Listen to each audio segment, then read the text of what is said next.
Gracias a los organizadores de este ciclo tan exitoso, a la Fundación March en general, por invitarme y por su magnífica labor de difusión y promoción de las humanidades en toda España, y a todos los asistentes que han decidido venir a pasar la siguiente hora oyendo hablar de Hermes Trismegistos, al que a partir de ahora me referiré en la forma más cómoda en español como Trimegisto.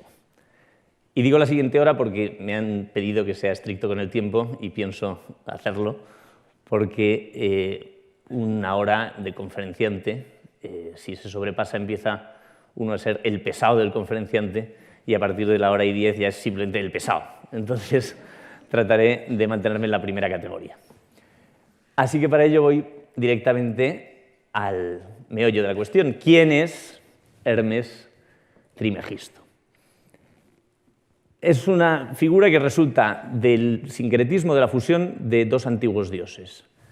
El egipcio Tot, que es el dios de la escritura, de la sabiduría, de la palabra, que acompaña a las almas a su juicio tras la muerte, y el griego Hermes, que también es un dios mensajero, psicopompo, que acompaña a las almas, también es dios de la escritura, de la interpretación, es el patrón, como su nombre indica, de la hermenéutica.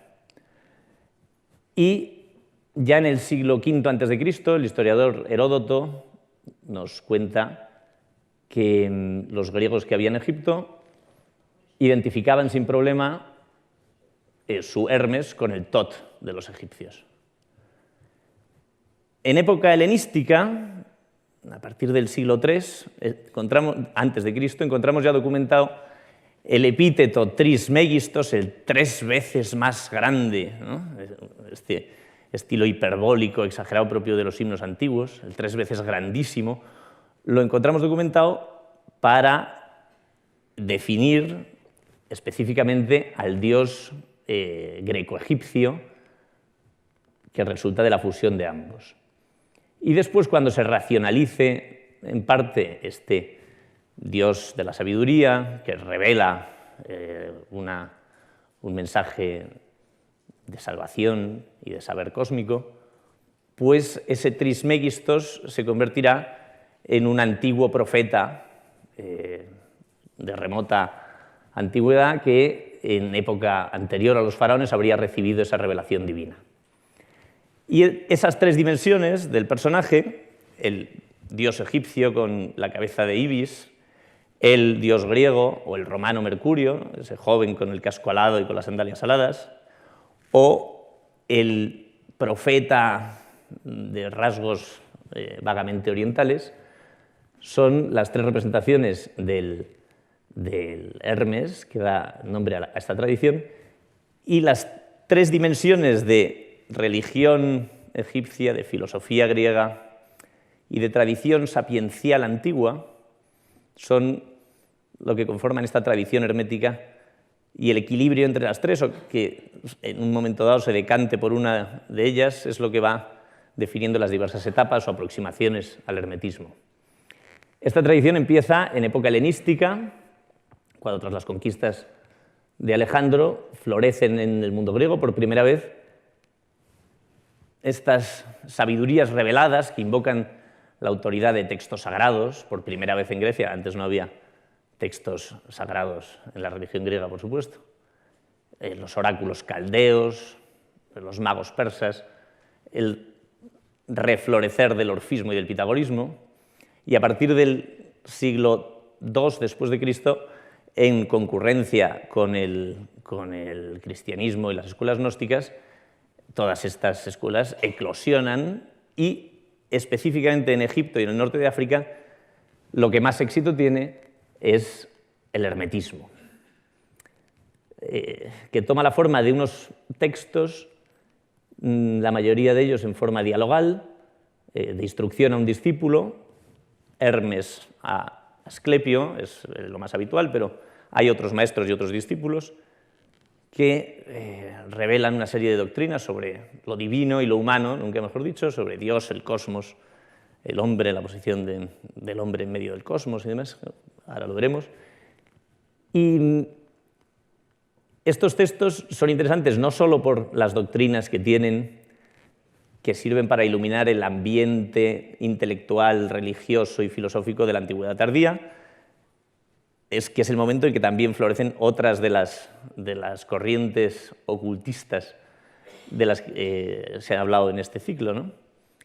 Sino, e incluso más diría yo, es importante por la recepción que han tenido estos textos a lo largo de la historia. Desde los padres de la Iglesia, los últimos filósofos neoplatónicos, los teólogos medievales, cristianos o árabes, los humanistas del siglo XVI y hasta los científicos del XVII o los filólogos del siglo XX han puesto los textos herméticos en el centro de sus discusiones sobre la religión, la ciencia, el cosmos, y por eso es un tema tan interesante, merecedor no solo de una conferencia en la Fundación March, sino de cientos de libros y artículos científicos que se publican cada año. Y hay que decir que de miles y miles de páginas web. Y entonces, por eso, voy primero a tratar de aclarar un poco este mundo tan oscuro del ocultismo, dejando claro lo que no voy a tratar, que son lo que he llamado neohermetismos. Además en plural, porque hay de todo tipo de tendencias y de grados de rigor y verosimilitud. Pero todos ellos tienen en común que tienen mucho más de ideas modernas que de tratamiento riguroso de las fuentes antiguas. Y aquí incluyo tanto a los esoterismos, pues eso, el Kybalion es un libro de primeros del siglo XX o fines del XIX que se dice heredero de una tradición antiquísima, y lo escriben 3 americanos, en fin, que será muy respetable, pero que no tiene que ver con el estudio de la antigüedad. Por lo mismo oímos muchas veces hablar del hermetismo en crítica literaria, del hermetismo de Thomas Mann, los poetas herméticos, Quasimodo es el más conocido porque fue premio Nobel, Umberto Eco lo utiliza como una categoría de crítica literaria, el pensar por analogía o esas metáforas asociativas. Eso está muy bien para hacer crítica literaria, pero no es el hermetismo que vamos a tratar. Y desde luego tampoco tiene que ver con las ideologías de todo tipo que se autodenominan con absoluta legitimidad, por supuesto, ¿no? Herméticas. Aquí he puesto el ejemplo de una página web que se llama El Nuevo Hermetista, en que el nuevo hermetista hace dieta, hace mindfulness, lee a los economistas, a los historiadores, a los astrónomos y es muy consciente de sí mismo. Todo esto es bueno, malo, regular, pero no es de lo que vamos nosotros a hablar. Y no es porque los historiadores, los filólogos, estén absolutamente libres de prejuicios a la hora de interpretar fuentes antiguas, sino porque hay que tratar de afrontarlas con el máximo de imparcialidad. Y por eso, sin, digamos, proyectar todas las ideas preconcebidas que es inevitable tener. Y por eso empiezo esta historia por el final. Es decir, por el inicio a fines del XIX, con Richard Reichenstein, del estudio científico moderno del hermetismo. En el siglo XIX, que para muchos, en muchos aspectos es la edad de oro de la filología clásica, cuando se recuperan los textos clásicos, el interés está, pues sobre todo en época arcaica, en época clásica, en Homero, en los trágicos, en Virgilio, y estos productos de la tarda antigüedad se consideran más bien decadentes y poco interesantes. Pero a fines del siglo XIX, la Escuela de Historia de las Religiones, interesada por conocer sobre todo el contexto en que se origina el cristianismo, empieza a estudiar estas religiones helenísticas y Richard Reichenstein, una de las figuras más destacadas, publica en 1904 el Poimandres, un libro que toma su nombre del primer tratado del Corpus Hermeticum, del que luego hablaré, y que reconstruye el movimiento del antiguo hermetismo, proyectando en parte lo que conocemos sobre el cristianismo antiguo y postulando un origen egipcio. El hermetismo sería una puesta por escrito en griego de la sabiduría procedente de la antigua religión egipcia. Y sería una religión que tendría sus fieles, los herméticos, que vivirían en comunidades herméticas que tendrían estos textos casi como escrituras. Después, unos cuantos años después, cambió en parte esta tesis postulando un origen, en vez de egipcio, persa. Pero el modelo era el modelo de, digamos, un paracristianismo contemporáneo al cristianismo. Y, entre otras cosas, este hermetismo explicaba buena parte de la literatura cristiana primitiva, como el Cuarto Evangelio o el Pastor de Hermas. 20 años después, 20, 30 años después, cambiaba totalmente la aproximación, como es propio también de estos etapas iniciales de cualquier estudio, un movimiento pendular, y Arthur Darby Nock, que era profesor en el Divinity School de Harvard, y en colaboración con él, André-Jean Festugière, que no solo era dominico, sino durante mucho tiempo director de la École des Études en París, publicaron la gran edición del Corpus Hermeticum y lo comentaron exhaustivamente bajo la tesis de que era un fenómeno esencialmente griego.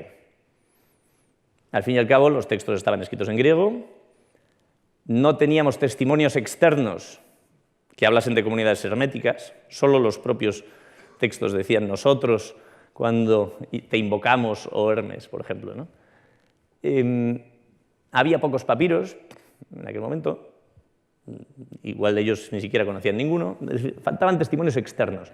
Y entonces Festugière tiene una frase famosa que dice, bueno, el entorno egipcio en que se plasman estos textos, es decir, esto de que Hermes le diga a Tot que se hable de unas palmeras, que se hable de los templos egipcios, que se hable de los faraones, es una decoración más o menos folclórica, como los frescos en Pompeya que pintan desiertos y oasis, recreando un Egipto que es un mero topos literario. También cambian la perspectiva respecto a Reitzenstein en que desechan la idea de que hubiera comunidades herméticas. Era un fenómeno esencialmente literario. Eran las especulaciones de intelectuales que escribían sobre el cosmos y el hombre, utilizando este género de atribución al antiguo dios de la sabiduría, pero el contenido era esencialmente platónico, estoico y además en un nivel no excesivamente profundo y bastante banal. Y, por supuesto, posterior al Nuevo Testamento, posterior a los escritos cristianos. Desde luego, ni Reitzenstein ni Festugière o Nock están carentes de ideología en estas aproximaciones, pero las justifican con argumentos filológicos. Este debate, como veremos, sobre la datación y la profundidad real de los hermética aparece recurrentemente, apareció en la antigüedad y también en el siglo XVII, XVI y XVII. Pero cualesquiera que fueran sus prejuicios, lo cierto es que el aparato erudito de Nock y Festugière era tan impresionante, son 4 volúmenes, que esto parecía, digamos, un debate sellado para décadas,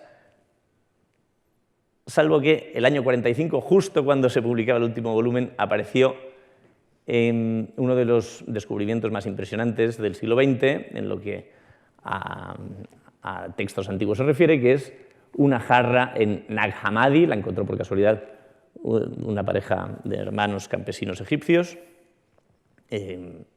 y esa jarra contiene montones de rollos de papiro en copto, con varias decenas de tratados gnósticos y 3 tratados herméticos.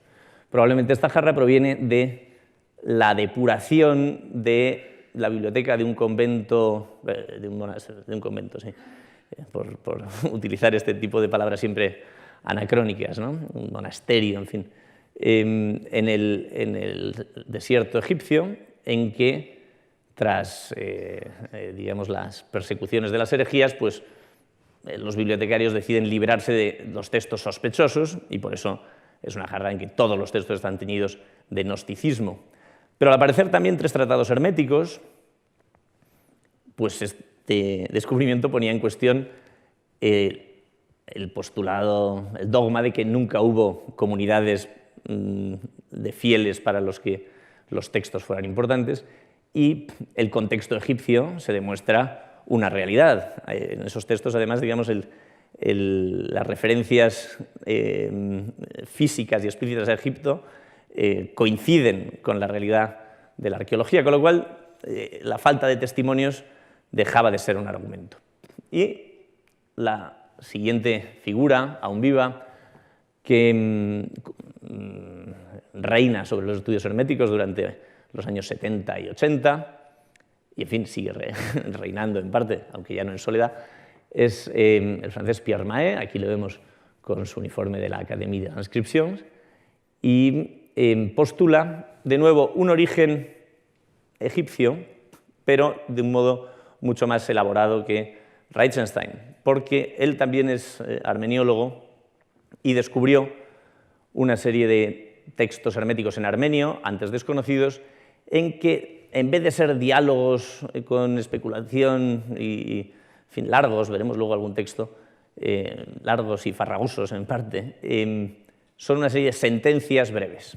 Y la tesis de Mahé, que ha tenido bastante aceptación, es que el desarrollo de los hermética fue a partir de estas sentencias, que es un género bien conocido en Egipto, después se van rellenando con comentarios, con explicaciones, con glosas, y todo ese desarrollo, ese despliegue de nuevos contenidos, sí que incorpora las novedades filosóficas griegas. Con lo cual, bueno, el péndulo poco a poco se va centrando en este camino que probablemente sí remonta al Antiguo Egipto. También en esta investigación el avance de la egiptología y el descubrimiento de nuevos textos en demótico que anticipan parte de los contenidos de los hermética, pues sin duda proporcionan nuevos argumentos para pensar que lo que tenemos es, sobre un núcleo egipcio, un desarrollo en el que la filosofía griega y los influjos judíos, bíblicos, cristianos, también aportan contenidos. Pero aún hay un hito más del que quiero hablar, y es que en los años 60 Frances Yates, historiadora en el Warburg Institute de Londres, publicó esta obra de Giordano Bruno y la tradición hermética, que fue una revolución para los estudiosos del siglo XVI. En el siglo XVI, después hablaremos de ello, se recibe el hermetismo como un elemento fundamental de la tradición neoplatónica, pero hasta el libro de Yates se consideraba, pues, un fenómeno marginal para los interesados en la magia, pues eso, como Giordano Bruno. Y lo que demuestra Yates es que los grandes descubrimientos científicos que revolucionaron la ciencia en aquel momento, como el heliocentrismo de Copérnico, están muy influidos por esa ideología neoplatónica. El heliocentrismo de Copérnico pone en cuestión el esquema aristotélico, escolástico, bíblico, y los nuevos textos que aparecían con esta sabiduría antiquísima eran los que daban el clima intelectual necesario para afrontar ese paradigma con nuevos cálculos matemáticos, que daban resultados sorprendentes. La tesis de Yates después se ha matizado y discutido hasta la saciedad, pero hoy día el estudio del 16 y 17 no puede prescindir de la tradición hermética y otras tradiciones coetáneas, como algunas de las cuales ya hemos hablado aquí, como el orfismo, la alquimia, que en el 16 forman parte de este conglomerado, como veremos después. Bien, y entonces en las últimas décadas, pues como he dicho, florecen los estudios de todo tipo. Aquí tienen algunos, no me voy a detener en ellos, simplemente como en la web está lleno de textos herméticos, algunos de los cuales son reconocibles y otros no, en español quiero ceñirme a las dos ediciones de la Biblioteca Clásica Gredos y de Siruela, por filólogos absolutamente competentes y rigurosos, como son Jaume Pórtulos, María Luisa Serna y Xavier Renau. Y serán los textos de Gredos los que comentaremos. Bien, como es un fenómeno fundamentalmente textual, pues vamos a empezar por donde nos gusta a los filólogos, que es los textos. Estos son los textos herméticos antiguos. El más importante es el Corpus Hermeticum. Son 17 tratados en griego. Estos 17 tratados tienen una forma común, que son estos diálogos entre un maestro y un discípulo, con ciertas alusiones rituales, y tratan, como veremos, pues de temas metafísicos en general, del cosmos, de la antropología, temas teológicos. Entonces, ¿de dónde provienen? ¿Reflejan realmente el hermetismo antiguo? Bueno, son producto de una compilación, de una selección que el bizantino Miguel Pselo hizo en el siglo X. Pselo estaba muy interesado en la antigua filosofía, sobre todo de matriz platónica, que podía entenderse como una preparación para el cristianismo, y seleccionó estos textos. No sabemos qué dejó fuera, o bueno, podemos suponerlo por el resto de los textos, pero quizá esa homogeneidad temática lo que refleja es el interés de Pselo, más que una homogeneidad en la antigüedad. En cualquier caso, estos 17 tratados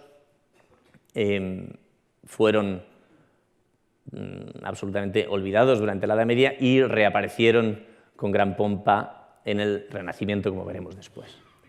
En cambio, el segundo texto, el Asclepio, es una traducción latina de un original griego perdido, que sabemos el nombre, se llama el Teleios Logos, el discurso perfecto, y se conservan algunos fragmentos de ese original griego perdido en citas de autores, o, por ejemplo, en uno de los tratados de Nag Hammadi hay una plegaria que encontramos en el latín del Asclepio, en el tratado latino, pero la única versión completa es la del Asclepio, llamado así porque es el destinatario de la instrucción, ¿no? Asclepio, el equivalente griego del Imhotep egipcio. Este texto latino, a su vez, la comparación con el copto y con el griego nos permite ver que el traductor también añadió de su cosecha, sobre todo es un estilo más florido, donde el griego tiene un solo nombre, el latín pone un nombre y dos adjetivos, muchas veces, un estilo más barroco. Se atribuía en la tradición manuscrita a Puleyo, todavía a Puleyo de Madaura, el autor de las Metamorfosis, del Asno de Oro. Hay todavía quien lo atribuye a Puleyo, pero en fin, en general está la comunidad científica de acuerdo en datarlo entre el siglo III y IV, más tendiendo al IV, sobre todo porque en algunas citas de Lactancio, un autor del siglo IV, todavía el latín que traduce Lactancio no coincide con el de esta traducción, mientras que en las citas de Agustín en el siglo V ya sí coinciden con la traducción, con lo cual entre el IV y el V ahí se puede colocar esta traducción de autor anónimo, que en ningún caso sería Apuleyo. Después hay una serie de textos que aparecen en citas. Las citas de autores neoplatónicos, el más importante de ellos es un antologista, Estobeo, acaba entre el siglo V y VI, que transmite múltiples textos de autores antiguos que solo se nos han conservado gracias a sus citas, y su ideología es neoplatónica, ¿no? Sucesor de la escuela fundada por Platón, pero casi un milenio después, y, en fin, tienen también ese sesgo de lo que le interesa, pues, los discursos dualistas en que se separa el alma y el cuerpo, en que hay un Dios trascendente. Algunas referencias de otros neoplatónicos, como Jámblico, pues van en este mismo sentido, ¿no? Todo citador significa un filtro, ¿no? Un filtro de temas y de intereses. Por lo mismo, hay una serie de autores cristianos que también transmiten algunos fragmentos de obras ya conocidas por el Corpus Hermeticum o por Asclepio, o de otras obras perdidas. Estos son, sobre todo, Lactancio en latín, Cirilo en griego, y Agustín, más que citar, tiene referencias, después veremos alguna de ellas. También dije antes que uno de los argumentos para dudar de la existencia de comunidades herméticas es la falta de papiros, de textos que nos transmitan el Corpus Hermeticum. Alguno ha sido publicado ya. Pierre Mahé publicó 2 papiros de Viena, y en Oxford, en la colección de Oxirrinco, hay papiros del Corpus Hermeticum todavía inéditos. Lo sé porque yo he visto uno. y, en fin, ya saldrá en su momento el volumen correspondiente a los papiros herméticos, pero ese que vi corresponde con el tratado tercero del Corpus Hermeticum y presenta muchas variantes significativas, como es lógico, puesto que entre ese papiro, si lo datamos en torno al 3, y la selección de Pselo, hay 7 siglos, por lo menos. Los textos de Nag Hammadi en copto, de los cuales ya he hablado, 3 tratados herméticos, uno de ellos corresponde con el himno, con parte del Asclepio, otros coinciden con algunos de los tratados del Corpus Hermeticum, y este tratado que no conocíamos por ninguna otra fuente de la Ogdóada y la Enéada, un lenguaje típicamente neoplatónico. Y finalmente, las definiciones de Hermes para Asclepio en el texto armenio, que, como he dicho antes, fueron traducidas por Mahé y son una parte central de esta nueva hipótesis sobre el origen de los hermética. Y, finalmente, hay una pléyade de textos mágicos, alquímicos, astrológicos, botánicos, en que o bien Hermes es invocado como autoridad, o bien se atribuyen directamente a Hermes. Esto plantea un problema clásico que ya aparecía en Reichenstein, que es la relación entre ese hermetismo teórico del Corpus Hermeticum, metafísico, y el hermetismo, digamos, práctico, por no decir bajo, que ahora ya no hay que juzgar nunca al usuario de un papiro mágico, pero, digamos, Reichenstein decía tranquilamente ese hermetismo de nivel ínfimo, ¿no? La ausencia de elementos mágicos o astrológicos en el Corpus Hermeticum puede deberse a la naturaleza original de esos textos o al filtro de Pselo, que haya eliminado todo este registro práctico como poco acorde con sus convicciones cristianas. Sea como fuere, hoy la tendencia general es a pensar que la distancia entre ese nivel teórico y el nivel práctico es menor de lo que pensaba. Esto no ocurre solo con el hermetismo, ocurre con la filosofía presocrática también. Hoy Parménides o Empédocles se ven en una dimensión más práctica, más mágica, y no como filósofos en su escuela. Y lo mismo ha pasado con Hermes, ¿no? Si ambos tienen en común algo, es que participan de una misma idea de una salvación para el hombre que depende de un saber intelectual, pero revelado.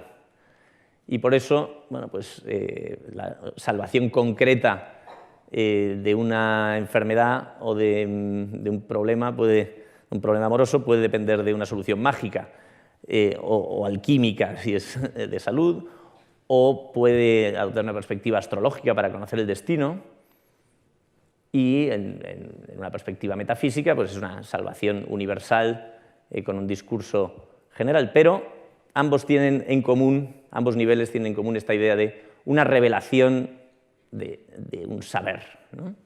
Es decir, hay un componente intelectual del que participa el hombre y un componente de revelación del que participa lo divino. Bien, voy a usar 3 textos, no se asusten, no va a haber muchos más, solo hay 3 niveles de los que voy a hablar, pero sí me parece importante, puesto que es un fenómeno esencialmente textual, comentar algunos de ellos para explicar cuáles son los problemas que plantean, los problemas principales. En el Tratado 5 del Corpus Hermeticum dice: voy a explicarte, Tat, dice Trimegisto, ¿no?, el siguiente discurso para que no continúe siendo profano en el misterio de un Dios que sobrepasa toda denominación. Reflexiona sobre esto y verás cómo aquel que permanece invisible para la mayoría llegará a ser para ti muy evidente. Aquí tenemos ese nivel iniciático, un maestro inicia a un discípulo en un saber secreto que solo para él va a ser evidente, y lo primero que se nos dice de Dios es que es innombrable, que cualquier aproximación humana va a fallar, va a quedarse corta. Eso es la teología negativa de una matriz claramente platónica.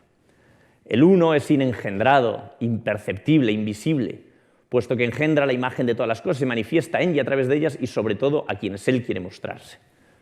Es este modelo neoplatónico en que el uno, la unidad de lo divino, es absolutamente intocable, pero es compatible con la multiplicidad del universo porque ese uno se manifiesta en la multiplicidad. Si estás dispuesto a verlo, levanta tus ojos al sol, el más poderoso de los dioses celestes, al que todos los demás ceden el paso como a su rey soberano, de un astro de tales dimensiones mayor que la tierra y el mar, que soporta llevando sobre sí mismo a otros astros menores en sus órbitas. Este monismo absoluto es también compatible con un esquema politeísta. Esto es muy típico del paganismo tardío, en que además los antiguos dioses se identifican con los astros, lo cual abre paso a todas las lecturas astrológicas que provienen de Babilonia, ¿no? Esta importancia del sol en los textos herméticos es parte de lo que utilizará Copérnico, vamos, más que Copérnico, que cita en algunas ocasiones a su hermética, pero el ambiente del siglo XVI para apoyar el heliocentrismo, ¿no? Y como vemos aquí no tiene nada que ver con cálculos matemáticos, es esta incorporación de un politeísmo tradicional. El sol, recordemos que era una deidad fundamental en el antiguo Egipto, cuando muchísimo tiempo atrás Akenatón había tratado de reformar la religión tradicional hacia el monoteísmo. El dios supremo era Atón, era el sol. Y el mismo tratado acaba en composición anular, en composición circular típica de los tratados revelatorios, de los hiero y logoi que llaman en griego, y dice: por eso Dios está más allá de cualquier nombre, por eso es invisible a la vez que es el más evidente, repite lo que he dicho antes, y dice: porque tú eres lo que yo soy, tú eres lo que yo hago, tú eres lo que yo digo, tú eres todas las cosas y nada existe distinto de ti. Y aquí acaba el tratado de un modo, en principio, contradictorio e incomprensible, porque si el platonismo tenía algo claro es que hay una distancia absoluta entre el Dios que crea el cosmos y la materia. Ahora hablaremos de 2 tipos de dualismo, pero esa distancia no se quiebra nunca, y sin embargo en estas últimas frases, propias de este estilo místico y revelatorio, en que el maestro y el discípulo también entran en comunión, pues son frases típicamente panteístas, típicamente propias de la teología estoica, en la que Dios es la materia, ¿no? No hay esa distinción entre creador y creación. Esta confusión entre imágenes platónicas, de matriz platónica, e imágenes de matriz estoica, es de las contradicciones que Festuger señala, porque además hay infinidad de ellas, para mostrar la falta de profundidad de los hermética y además la falta de una comunidad real que estuviera detrás de ellos. Es decir, un intelectual escribiendo, un intelectual que además se cansa, dice Festuger, el hermético tiene buena intención, pero en un momento dado la mente ya se le cansa y cae en la devoción. Eso es un error posible en una persona. Es más difícil que una comunidad acepte textos llenos de contradicciones. Hoy día, como digo, esa tesis parece excesiva y se señalan múltiples comunidades que creen textos con contradicciones, pero además hay una dirección de investigadores que apuntan a la posibilidad de 2 niveles de conocimiento, incluso más, en esas comunidades, siguiendo un esquema que tenemos también entre los pitagóricos y entre otros movimientos antiguos, y es, hay un primer nivel de conocimiento básico en el que, bueno, pues el cosmos es divino, y un segundo nivel en que el cosmos es platónico, por ejemplo, ¿no? O un primer nivel en que el cosmos es bueno, y un segundo nivel en que el cosmos, la materia, es algo de lo que hay que despojarse. Pero a ese segundo nivel solo se llega después de haber pasado por un proceso iniciático. Sin exagerar y querer encontrar una consistencia absoluta entre todos los textos herméticos, pero es posible que algo de ese doble nivel de conocimiento sí tengamos en los hermética. El segundo gran tema, son 3 grandes temas, Dios, el cosmos y el hombre, es el mundo. Y aquí este es el inicio del primer texto, el Poimandres, que es el más famoso de todos ellos. Poimandres es un buen ejemplo de la etimología de esta palabra, que es el maestro que está hablando aquí. Poimandres en griego parecería ser el pastor de hombres, poimen andron.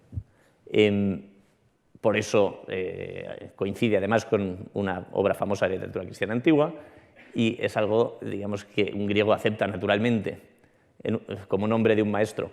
Y sin embargo, como lingüísticamente tiene problemas para conformarse, pues los egiptólogos han descubierto la etimología egipcia de la palabra, que sería Pe-emen-re, la sabiduría de Ra, lo cual es probablemente verdad y además refleja este carácter mixto greco-egipcio, o egipcio primero y griego después, de los hermética.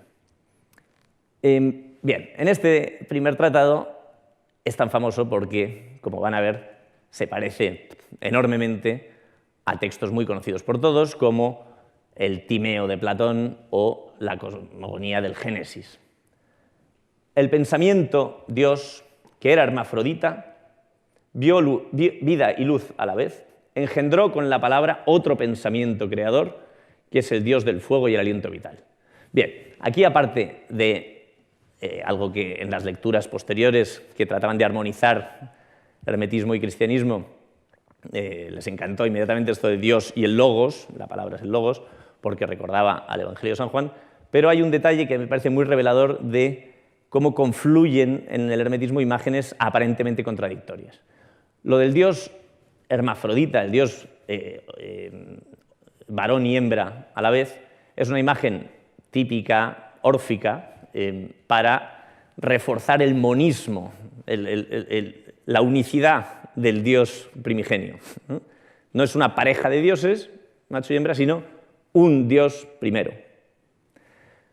Pero claro, este es un esquema estupendo para reforzar el monismo en un discurso teogónico, en que los elementos del cosmos o los otros dioses están engendrados por ese primer Dios. Es macho y hembra porque engendra, da luz a los siguientes dioses. Mientras que aquí ese Dios es macho y hembra, pero crea por la palabra, que es una imagen egipcia y bíblica, pero que precisamente no necesita del esquema teogónico. Es una imagen estupenda para esta separación de la filosofía platónica entre lo creado y el creador. Se habla y aparece allí la materia, ¿no? Y entonces esta teogonía hermética, o esta cosmogonía hermética, perdón, está utilizando ambas imágenes a la vez, aunque si está creando por la palabra, ¿qué falta hace que ese Dios sea hermafrodita? En fin, este a su vez fabricó 7 gobernadores que envuelven con sus círculos el mundo perceptible y a cuyo poder se llama destino. Después la palabra divina se separó de los elementos descendientes y aquí ha incorporado a los planetas. Esos 7 gobernadores son los 7 planetas y ha incorporado en 3 frases al politeísmo y a la astrología. Y el pensamiento, padre de todas las cosas, vida y luz, engendró al hombre a su imagen y le amó como a un hijo, pues que creado a imagen del Padre era hermosísimo. En realidad, pues, Dios amó a su propia imagen y entregó al hombre todas sus criaturas. El hombre, tras observar la creación del demiurgo en el fuego, quiso a su vez crear y el Padre le concedió un deseo. El hombre creado, a su vez, es creador. Quedémonos con esto. El hombre, cuando vio su forma reflejada en el agua, se enamoró de ella y deseó habitarla. Y al punto su deseo se hizo acto y habitó la forma irracional. La naturaleza cogió a su amado, lo envolvió por entero y se unieron, pues se habían enamorado. Y como consecuencia, si lo comparamos con los animales terrestres, el hombre es dual. Este es el relato típicamente gnóstico de la caída primigenia, igual que lo tenemos también en la Biblia. Pero el autor hermético pone ese primer pecado en el narcisismo, en el mito de Narciso, en el ver la imagen reflejada en el agua y enamorarse de ella. Y alegóricamente, con estos saltos lógicos que le sacaban de quicio a Festuger, se une a la naturaleza. Y de ahí esa naturaleza dual.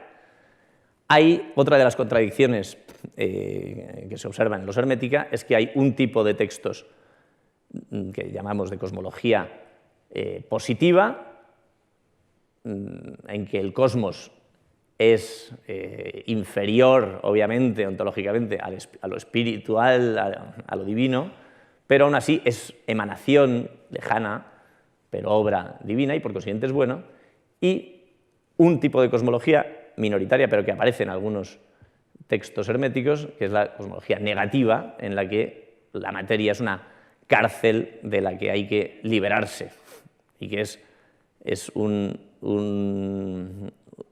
prisión esencialmente mala, no tiene nada de bueno. Esa es una cosmología propia de las escuelas gnósticas y, de nuevo, aparece en algunos tratados, sea como contradicción, sea como un estadio diferente de ese conocimiento iniciático. Bien, y el último texto que vamos a comentar es este, sobre el lugar en que queda el hombre tras esa caída con su naturaleza dual. Dice, esto viene del Asclepio: el hombre Asclepio es un gran milagro, un ser vivo digno de veneración y honor, un ser que muda la naturaleza de un dios como si realmente lo fuera, un ser que se entiende con el género de los démones, conocedor de que su naturaleza es congénita a la suya, un ser que desprecia su componente de mera naturaleza fiado en el carácter divino de su otra parte. Oh, cuán felicísima es la naturaleza compuesta del hombre, tal es su privilegiado lugar intermedio, tanto ama a los seres que le son inferiores como es amado por los que le sobrepasan. Contrariamente a la mayoría de los textos gnósticos o al propio Génesis, el estatus dual del hombre le sitúa en un nivel intermedio entre lo divino y lo terrestre. El hombre es casi divino y por eso es capaz incluso de crear dioses, en una articulación interesante de este ebemerismo que consistía en decir que los dioses antiguos eran creados por los hombres, si se deificaban en el fondo a los faraones, luego a los Ptolomeos, luego a los emperadores, ¿por qué no iban a ser los dioses antiguos hombres superiores? Bueno, pues dice Asclepio: desde el momento en que este discurso nos hace saber el parentesco y la asociación entre hombres y dioses, Asclepio, lo dice Trimegisto, debe reconocer el poder y la fuerza del hombre, así como el Señor y Padre, o Dios por utilizar su nombre más augusto, es el hacedor de los dioses celestes, así es el hombre quien modela a los dioses de los templos, que se satisfacen con habitar cerca de los hombres. De esta manera el hombre no solo glorificado, sino que también es capaz de glorificar. No solo avanza hacia Dios, también es hacedor de dioses. El hombre, pues, merece admiración como el más grande de los seres. Este es el elemento más original, probablemente, del hermetismo, que aquí ni siquiera está diciendo que los dioses no existan, ¿eh? Dice que son obra del hombre. Y esta visión metafísica, sin duda, es lo que conecta con estos textos alquímicos y mágicos que hacen al hombre capaz de manipular las fuerzas supraterrestres, por llamarlas de algún modo. Bien, estos textos, como digo, tienen de interés el proceso de recepción que han tenido a lo largo de los siglos. En la Antigüedad tardía, los primeros que nos hablan de los textos herméticos son, por un lado, los filósofos neoplatónicos. Porfirio tiene mala opinión de ellos y no cree que sean realmente obra de Hermes, mientras que Jámblico dice sí, son obra de Hermes y están en griego porque son traducción del egipcio. Esa explicación a la posición de Porfirio, que en el fondo anticipa los debates de siglos posteriores y que no deja de ser innuque lo que ya discutían Reitzenstein y Festüger. Pero entre los cristianos hay un doble nivel de recepción. Lactancio, como he dicho, es el más entusiasta lector de Hermes que ha tenido el cristianismo antiguo por lo menos, y transmite múltiples citas, por ejemplo, del inicio del Poimandres, con esta revelación pagana de la unicidad de lo divino, de un Dios que además tiene una palabra creadora. Dice, es la anticipación de la Trinidad, maravilloso. Claro, aquí se suscita un problema más extenso, que es el de cómo explicaban los cristianos antiguos las coincidencias con elementos de la sabiduría griega, con Platón, con poemas órficos, en este caso con Hermes. Hay diversos mecanismos que dependen de modo muy importante de la cronología. Si el sabio griego es posterior a Moisés, es fácil hablar de influjo, en ocasiones incluso de plagio. Era muy normal ya en la tradición griega decir que Platón o Pitágoras o Solón habían hecho un viaje de formación por Egipto y que de allí habían tomado sus ideas. Y entonces para los cristianos decir que en ese viaje habían entrado en contacto con la revelación mosaica era una extensión natural del antiguo argumento. El problema con Hermes es que, según las cronologías que manejan los antiguos, es anterior a los faraones, y entonces no se puede decir que es anterior o contemporáneo de los primerísimos faraones, y entonces no se puede decir que es posterior a Moisés, que, como dice el propio Éxodo, es contemporáneo también de los faraones. Y entonces la explicación que da Lactancio, o Clemente de Alejandría, en fin, del cristianismo más liberal, llamaríamos con todas las comillas del mundo, es que Hermes y algunos otros sabios antiguos recibieron chispas de la revelación, cuya gran hoguera, por supuesto, es la Biblia, pero que Dios es capaz de iluminar de modo independiente a estos sabios que habrían tenido estas intuiciones de la verdad. Y por eso dice, yo no sé cómo logró descubrir casi toda la verdad, describiendo la virtud y la palabra. Hay como unas 30 o 40 citas de Lactancio, en general de estos textos, que se parecen a los pasajes bíblicos. Un siglo después, Agustín es mucho más escéptico y, para empezar, toca la cronología, y utilizando otras fuentes dice, está bien que estos sabios, ¿no?, lo que respecta a la filosofía, que profesa conocer algunas de las cosas que dan a los hombres la felicidad, en los tiempos de Mercurio, este Trimegisto, en la tierra de Egipto florecieron estos estudios, pero, ojo, que son posteriores a Abraham y a Moisés, con lo cual la unicidad de la revelación queda asegurada. Y en otro pasaje dice, si la Sibila, Orfeo, Onesquio, quis Hermes, no sé cuál de los Hermes ha acertado algo de la verdad, eso puede servir para refutar la vanidad del paganismo, pero no para aumentar su autoridad. Es ese debate entre Lactancio y Agustín, de nuevo, igual que el de Porfirio y Jámblico, anticipa debates que vamos a tener a partir del Renacimiento y en la modernidad. Bien. En la Edad Media, que es, de nuevo, un campo de investigación ahora muy en boga, durante mucho tiempo el hermetismo medieval no fue materia de interés, pero se siguen descubriendo nuevos textos. Aparte del Asclepio, que como he dicho se conservó en traducción latina en Occidente, un texto atribuido a Hermes de probable autoría árabe, pero que se conserva solo en traducción latina, es este libro de los 24 filósofos, que da, bajo la narrativa de que 24 filósofos se reunieron para dar cada uno una definición de Dios y ninguna coincidía, nos da algunas famosísimas. La más conocida es la segunda. Dios es una esfera infinita cuyo centro está en todas partes y cuya circunferencia no está en ninguna. Claro, esto es estilo hermético al 100%. Es un aparentemente matemático, pero con una solución mística, ¿no? Y estas sentencias probablemente aparecen en ámbito árabe, donde la figura de Hermes, a su vez, tiene prestigio, la consideran también un antiguo profeta que identifican con su Idris.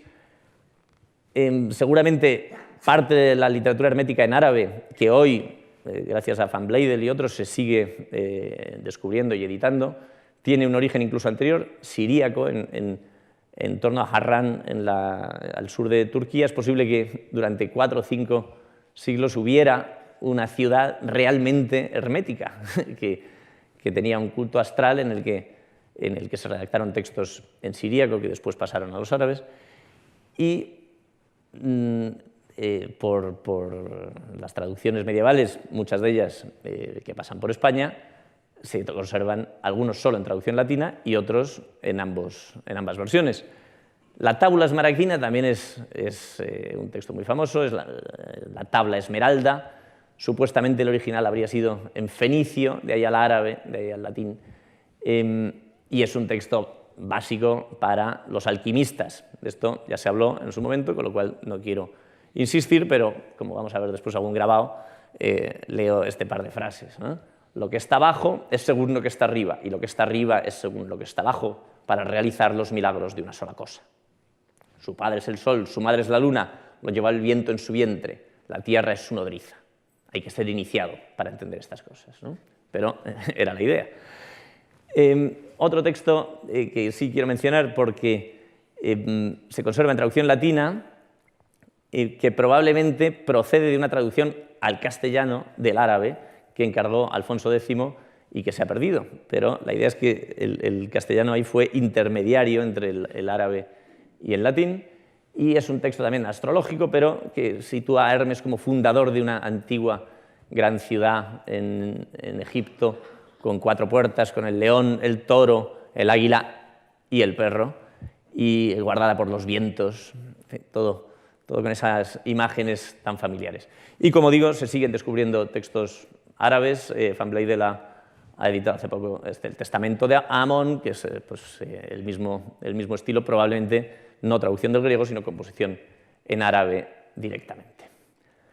Bien, durante la Edad Media estos textos influyeron cada vez se va descubriendo más, como digo, Meister Eckhart, Nicolás de Cusa, desde luego los citan Alberto Magno, Tomás de Aquino, el primero más entusiasta, el segundo más escéptico, pero cuando realmente eclosiona el hermetismo es cuando en 1464 Cosme de Medici se hace, con sus contactos, con una copia del Corpus Hermeticum, de este texto griego compilado por Selo. Y va a su gran sabio Marsilio Ficino, que estaba en aquel momento acometiendo la traducción de Platón, y dice: páralo, interrumpe la traducción de Platón porque hay algo mucho más grande. Y entonces Ficino, en unos cuantos meses, realiza el texto que será más influyente de la historia del hermetismo moderno, que es la traducción latina con comentario del Corpus Hermeticum. Solo de los primeros 14 tratados, después vendrían otro manuscrito que traería los 3 que faltaban. Este texto de Ficino tuvo múltiples lectores. En España se tradujo inmediatamente. Es una traducción que circuló de modo manuscrito, no se llegó a editar, pero se conservan los manuscritos. Y hay ahora un movimiento interesante sobre el que no me quiero extender, pero una línea de investigación sobre la recepción de Ficino y del hermetismo en España, en círculos de erasmistas o incluso posteriores. El maestro de Fray Luis de León, por poner un ejemplo, cita con gran admiración a Ficino y a Hermes. En Fray Luis y en San Juan de la Cruz se han querido encontrar imágenes herméticas, yo diría más bien en general platónicas, porque el Hermes que ellos han podido leer siempre es a través de las obras de Ficino.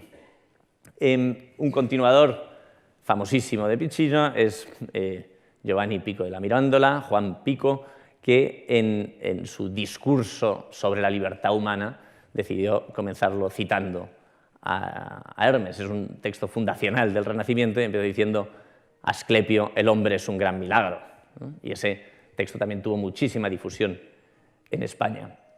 Claro, tras esta traducción,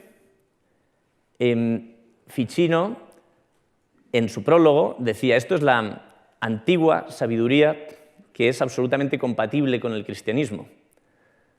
Le llama la prisca filosofía, la filosofía antigua, con una serie de sabios, Zoroastro, Hermes, Orfeo, Pitágoras, Arlaufamo, Platón, que habrían ido transmitiendo esa antigua sabiduría revelada, que lejos de degenerar en Platón, habría culminado en Platón. Para Ficino, el texto más importante al final sigue siendo, por supuesto, Platón, pero el origen de los aciertos de la filosofía platónica está en que la revelación inicial divina es de Hermes, y lo hacen, por supuesto, compatible con todos los dogmas cristianos. Y por eso encontramos, a finales del siglo XV, a Hermes en la Catedral de Siena, en este mosaico muy famoso, en que, no sé si lo pueden leer, pero dice abajo: Hermes Trimegisto, contemporáneo de Moisés. El tema de la cronología sigue siendo absolutamente capital. Y aquí es Isis, Moisés y Hermes en los apartamentos del Papa. Hermes se había abierto paso en la Iglesia hasta la cámara papal. Por ir con cierta rapidez y hacer honor a mi promesa, señalo algunas de las figuras más importantes de esta recepción neoplatónica que durante el XVI tiene una importante presencia en la Iglesia Católica en Italia. Lazzarelli compone obras herméticas, Giorgi hace una síntesis con la Cábala, y Steuco y Franjo Petris, croata, pero más conocido por Francesco Patrizzi, porque tiene su cátedra de teología platónica en La Sapienza, tratan de hacer esta gran síntesis de filosofía perenne, la filosofía eterna, en la que tiene cabida el platonismo, el cristianismo y prácticamente cualquier otra escuela proceden de esa gran sabiduría universal. Es un intento de reforma dogmática del catolicismo que no triunfa, pero alternativo a la contrarreforma. Pero como respuesta, sin duda, a la reforma protestante y sus principios de sola scriptura. Lutero a Hermes le cita una vez y le cita mal, dice algo así como este trimisto, no tiene ningún interés. Mientras que en Roma florecen estas figuras, aunque poco a poco van encontrándose la oposición de los aristotélicos, de los jesuitas. Giorgi era franciscano, Steuco era agustino y Patrizzi era jesuita, pero digamos marginal en su orden. Al morir él, su cátedra se suprime, sus últimas obras ya fueron condenadas por la Inquisición. Y no es casual que en el año 1600 fuera cuando queman en el campo de Fiori a Giordano Bruno, que si ha habido algún hermetista en la modernidad convencido y mártir del hermetismo, desde luego ha sido él. Para él no es que haya que conciliar Hermes, la revelación pagana y el cristianismo, es que hay que directamente renunciar al cristianismo e ir a las fuentes antiguas de sabiduría. Y esa coherencia con el hermetismo absoluto fue lo que le llevó a la hoguera. Su sucesor, también calabrés, también dominicano y también revolucionario al principio, montó dominico. Campanella montó al principio una revolución contra la corona española y estuvo en la cárcel, pero se dio cuenta de la suerte que había corrido unos años antes Giordano Bruno y escribió La ciudad del sol, una gran utopía favorable a la monarquía española, y después acabó haciendo la teoría del rey sol en Francia, es decir, se convirtió a tiempo, pero en esas utopías literarias, esa ciudad de adoradores del sol y esta religión universal, que algo de ello encontrábamos también antes en la utopía de Moro, sin duda hay un influjo claro de los textos herméticos y de esta filosofía platónica. Por otro lado, en el norte, en Alemania, hay un hermetismo renacentista también fortísimo, pero menos dependiente de Ficino y su traducción y el neoplatonismo, y más continuador de ese hermetismo medieval que depende mucho de la alquimia. Y, en fin, Paracelso es conocido por todos, Tritemio, estos médicos, digamos, de tradición no galénica, no científica, sino relacionados con la alquimia. Philippe de Mornay es un defensor de la tolerancia religiosa en la corte de Enrique IV y utiliza a Hermes como ejemplo de que diversas religiones pueden tener múltiples chispas de verdad. John Dee es el astrónomo de Isabel I de Inglaterra. Robert Flatt es el gran rival de Kepler, y Kepler ahí empieza a utilizar ya hermetismo como algo despectivo y rechazable frente a este John Dee, que en vez de hacer diagramas que ilustran sus razonamientos, razona con dibujos. Es un hermetismo artístico que tiene un reflejo estético muy conocido en los grabados. Las imprentas alemanas graban muy bien y aparecen la tabla esmeralda y diversas sentencias alquímicas con un despliegue de grabados y de emblemas que los hace ubicuos después en fin, si uno pone en Google Images Hermes, pues salen todos estos hermetismos, salen todos estos grabados alquímicos. Aparece, por supuesto, el dios joven con el casco alado, patrón de la alquimia y demás, y también estos dibujos tan conocidos del sabio antiguo oriental. Michael Mayer en la Atalanta Fugiens, que es el gran libro de emblemática alquímica, pues Hermes, por supuesto, es un personaje principal para él.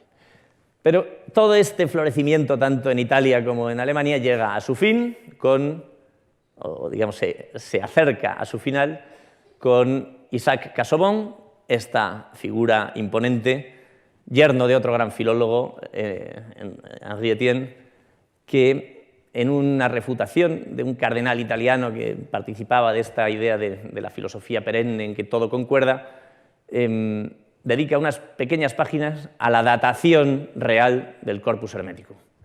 Y dice, esto es época imperial, y trae a colación argumentos sintácticos, léxicos, filosóficos absolutamente irrefutables.